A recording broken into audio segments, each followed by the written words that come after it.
Pemirsa, Ketua Majelis Permusyawaratan Ulama Aceh Tengku Faisal Ali meminta masyarakat di seluruh Aceh tidak perlu mengikuti aturan surat edaran Menteri Agama terkait pengeras suara di tempat ibadah.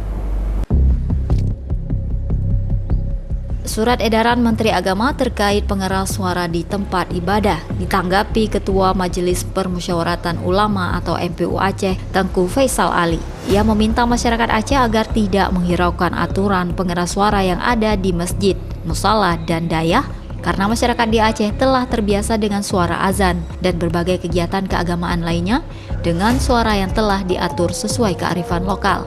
Masyarakat juga diminta tidak perlu mempermasalahkan hal tersebut, apalagi sampai ada masyarakat yang terpecah belah dengan adanya aturan surat edaran yang dikeluarkan Menteri Agama Republik Indonesia Yakut Kholil Qomas.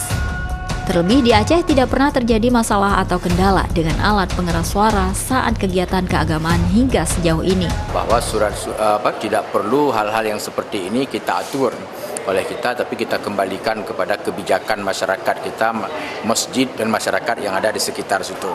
Kalau misalnya kita atur volumenya, ada kampung-kampung yang sangat jauh masyarakatnya dengan menasah.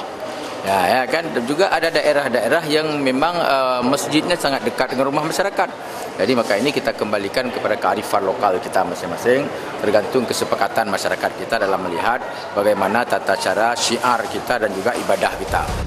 Faisal Ali juga menyikapi tamsilan yang diberikan Menteri Agama dengan suara gonggongan. Menurutnya, perumpamaan itu dinilai kurang tepat, apalagi masalah yang sedang dibahas adalah dalam konteks keagamaan.